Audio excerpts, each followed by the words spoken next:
साथियों, जय भीम, आदाब, नमस्कार। मैं हूँ स्नेहा। आप तमाम लोगों के बीच बात कर रहे हैं त्याग मूर्ति माता रमाई अम्बेडकर जी के बारे में।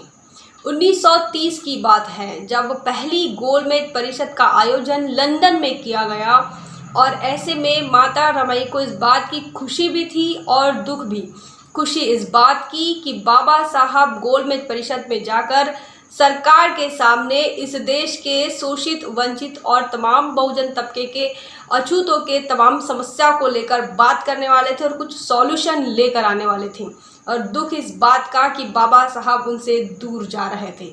साथियों, बाबा साहब को सी ऑफ करने के लिए माता रमाई जहाज तक जाती है और वहाँ पर वे उनसे कहती है कि यह गोलमेज परिषद साहब आपके लिए, हमारे लिए और इस समाज के लिए बहुत मायने रखती है, तो इसीलिए आप संभल कर जाइए और संभल कर आइए। बाबा साहब को इन बातों को सुनकर बाबा साहब की आंख भर कर आती है, आंखें नम हो जाती है। बाबा साहब अपने आप को संभालते हैं, रमाई अपने आप को संभालती है और बाबा साहब रवाना हो जाते हैं गोलमेज परिषद के लिए। और रमाई बाबा साहब के एक साथी बराड़े साहब के साथ वे चलकर आती है धारवाड़ के एक हॉस्टल में, जहां पर रमाई की तबीयत अच्छी नहीं होती। उनको लगता है कि धारवाड़ के वातावरण में, धारवाड़ के एनवायरनमेंट में वो अगर रहती है तो शायद उनकी तबीयत में कुछ बदलाव आ जाए, और इसीलिए वे वहाँ पर आते हैं। तो धारवाड़ में होता है एक हॉस्टल जहाँ पर छोटे छोटे बच्चे वहाँ रहते हैं। लेकिन एक दिन ऐसा आलम होता है कि वहाँ बनाने के लिए, खाना बनाने के लिए कुछ नहीं, ना सामान है, ना किराना है, ना चावल है, ना आटा है, ना मिर्ची है।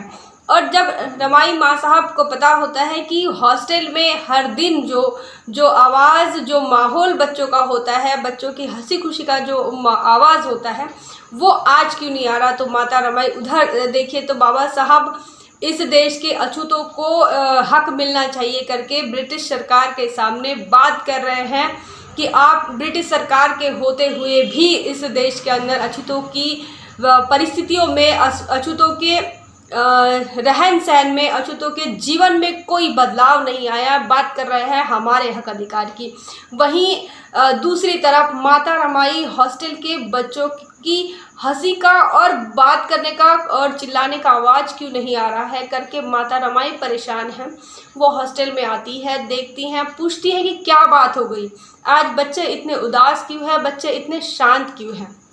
हॉस्टल के वराड़े काका बता रहे हैं माता रमाई को कि माँ साहब, बात ऐसी है कि किराना ख़त्म हो चुका है, खाना बनाने के लिए कुछ नहीं है आज, और दुकानदार ने भी जो है किराना देने से मना कर दिया है। माता रमाई इस बात से व्याकुल हो जाती है। माता रमाई के जीवन में दो चीज़ें बहुत कॉमन है, एक तो है दुख और दूसरा है भूख। माता रमाई के जीवन में दुख बहुत भर भर के दुख रहा है। कदम कदम पर, समय समय पर बाबा साहब अपने एजुकेशन को लेकर, पढ़ाई को लेकर, सामाजिक आंदोलन को लेकर, सामाजिक परिवर्तन की लड़ाई को लेकर बाबा साहब ने जितना ध्यान रमाई की तरफ देना था, घर संसार की तरफ देना था, बाबा साहब नहीं दे पाए। और तमाम जो अपना समय है, अपना पूरा जो टाइम है, उन्होंने आंदोलन में झोंक दिया। और ऐसे में रमाई के जीवन में, रमाई के हिस्से में जो दुख और जो तकलीफ, जो गरीबी आई, उनका उन्हें बहुत अच्छा खासा अनुभव था। वो तमाम तकलीफ़ों से, तमाम परेशानियों से वो गुजर चुकी थी। भूख की परेशानी को भी वे अच्छी तरह से समझती थी। और जब बच्चे भूखे हैं, जब उन्हें समझ में आया, माता रमाई ने अपने हाथों सोने की कंगन दिए और सोने के कंगन वराड़े काका जी को कहा कि आप इसे गिरवी रख दे या बेच दे, और वहाँ से जो पैसा आता है वहाँ से बच्चों के लिए खाने के लिए जो है राशन लेकर आए। और साथियों, आपको बता दें कि उन पैसों से वो राशन लाते हैं। माता रमाई राशन लाने के बाद उसे खुद खाना बनाते हैं और बच्चों को खिलाते हैं। साथियों, एक तरफ बाप लड़ रहा है गोलमेज परिषद में हमारे हक अधिकारों के लिए, हमारे मान सम्मान के लिए, दूसरी तरफ समाज की परेशानी, समाज के बच्चों की तकलीफ़ों को देखकर रमाई माँ साहब व्याकुल होकर अपने तरफ से कुछ और करने की कोशिश, हमारे तकलीफ़ों को दूर करने की कोशिश करती है। साथियों, उनका पूरा जीवन जो है वो इन दुख तकलीफ़ों में और त्याग बलिदान में ही गया है, और उन्हीं की बदौलत जो है आज हमारे तुम्हारे जो बच्चे हैं, जो हंसी खुशी से है, वो अगर किसी की देन है तो वो त्याग मूर्ति माँ साहब रमाई की देन है। आज माता रमाई इनका स्मृति दिन है, और इस स्मृति दिन के अवसर पर उनको याद करते हुए उनके सम्मान में आज का द थिंग का यह वीडियो हम प्रस्तुत कर रहे हैं।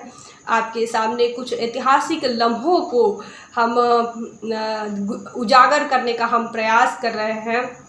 उन ऐतिहासिक लम्हों को, जिन ऐतिहासिक लम्हों को कहीं और जगह नहीं मिली, किताबों में हमें उनका इतिहास ज़्यादातर नहीं दिखाई देता है। कुछ जो बहुजन मूवमेंट के जो लेखक हैं उन्होंने ही लिखा है, लेकिन जनरल तौर पर एकेडमिक सिलेबस में आपको रमाई के बारे में ज़्यादा कुछ जानकारी नहीं मिलती है। बाबा साहब के लिखावट में बहुत सारी बातें रमाई के बारे में उन्होंने लिखा है। बाबा साहब कहते हैं कि मैंने रमाई को कभी न्याय नहीं दे पाया, मैंने उसके जीवन को, उसके उनके रमाई की ज़िंदगी को मैंने कभी न्याय नहीं दिया, मैंने कभी उनकी तरफ ध्यान नहीं दिया। 35 साल की रमाई, सिर्फ टीबी से उनका देहांत होता है। साथियों, पैसों के अभाव में उनके बच्चों का देहांत हो रहा है, एक नहीं 4-4 बच्चों का देहांत होता है। और ये तमाम जो तकलीफ़ें हैं, ये तमाम जो त्याग वो अगर कर रहे हैं तो वो सिर्फ़ और सिर्फ आपके लिए है, हमारे लिए है, आपके बच्चों के लिए है, हमारे बच्चों के लिए, इस देश के लाखों करोड़ों उन लोगों के लिए हैं जिन्हें इस देश में पानी पीने तक का अवसर नहीं था, पानी पीने तक की आज़ादी नहीं थी, उन्हें चलने की आज़ादी नहीं थी, पढ़ने लिखने का अधिकार नहीं था, उन्हें डॉक्टर इंजीनियर बनने का अधिकार नहीं था। उन तमाम लोगों के लिए क्या, और उनके त्याग के बदले, उनके त्याग के और उनके बलिदान के बदले आज हम बहुत कुछ बने हैं।